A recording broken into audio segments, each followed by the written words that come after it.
Praise the lord. యేసు క్రీస్తు నామమున ఈరోజు దేవుని వాగ్దానము. సామెతల గ్రంథము 3వ అధ్యాయము 4వ వచనము. అప్పుడు దేవుని దృష్టియందును మానవుల దృష్టియందును నీవు దయనుంది మంచివాడవు మంచిదానవు అనిపించుకొందువు. ఆమెన్.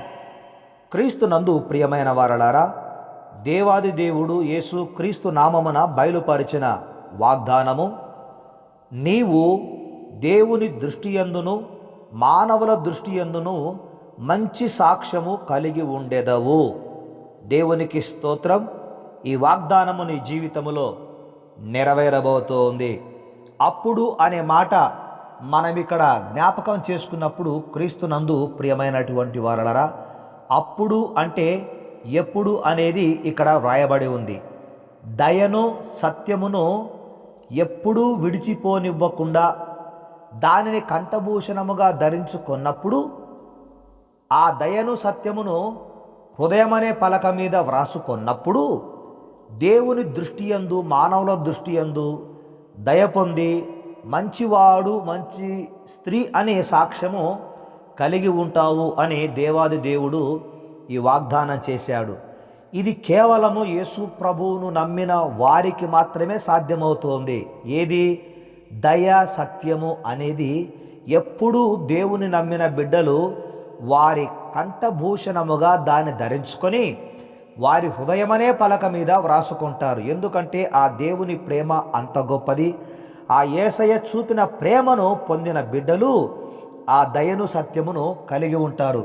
సత్యము అనేది నమ్మకత్వము, విశ్వాస్యతను, స్థిరత్వమును సూచిస్తోంది.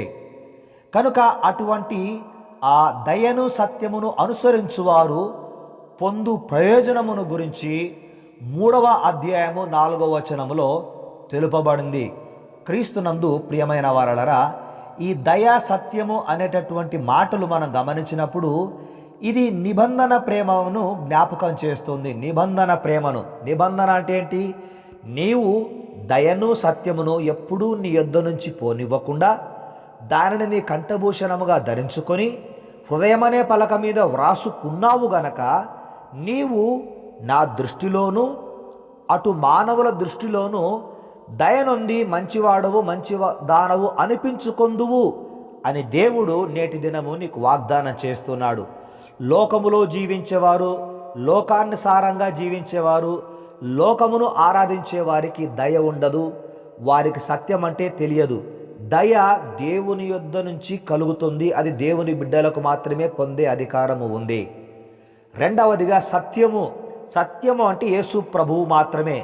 కనుక యేసు ప్రభువును ఎప్పుడూ విడిచిపోనివ్వకుండా, యేసు ప్రభువును ఎన్నడూ విడిచిపెట్టకుండా, ఎన్ని కష్టాలు వచ్చినా ఏమి ఉన్నా లేకపోయినా నాకు యేసయ్య ఉంటే చాలు, ఆయన దయ చాలు అని ఆ దయను యేసయ్యను విడిచిపెట్టకుండా ఆయనను హృదయములో దాచుకొని, ఆ హృదయములో దాచుకున్నటువంటి యేసు ప్రభువును బయట చూపిస్తూ ఉన్నటువంటి వారికి దేవుడు దయ చూపించి దేవుని దృష్టి వారిపై నుంచి వారికి ఒక మంచి సాక్ష్యాన్ని లోకములో కలుగజేస్తాడు.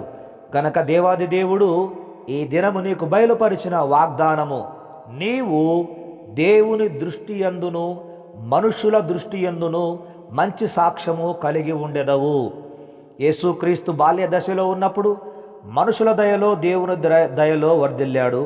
అదేవిధముగా సమూయేలు కూడా బాల్య దశలో ఉన్నప్పుడు ఆయన మనుషుల దయలో దేవుని దయలో వర్ధిల్లాడు.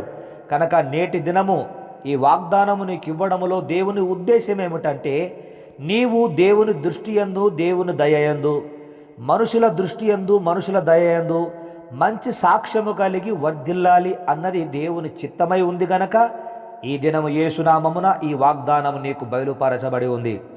ఈ వాగ్దానము నీ జీవితములో యేసు నామమున నెరవేరునుగాక. ఆమెన్. ప్రార్థన. పరిశుద్ధుడువైన నా తండ్రి, యేసు క్రీస్తు ప్రశస్తమైన ప్రేమ కలిగిన నామమున నీవు మాకిచ్చిన ఈ వాగ్దానమునకై స్తోత్రాలు.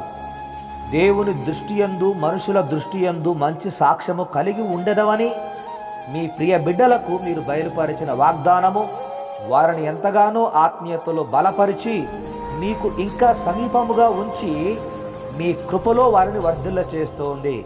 నాయన, ఈ లోకములో మనుషుల దయ ఉన్నా లేకపోయినా మీ దయ, మీ దృష్టి ఉంటే చాలు.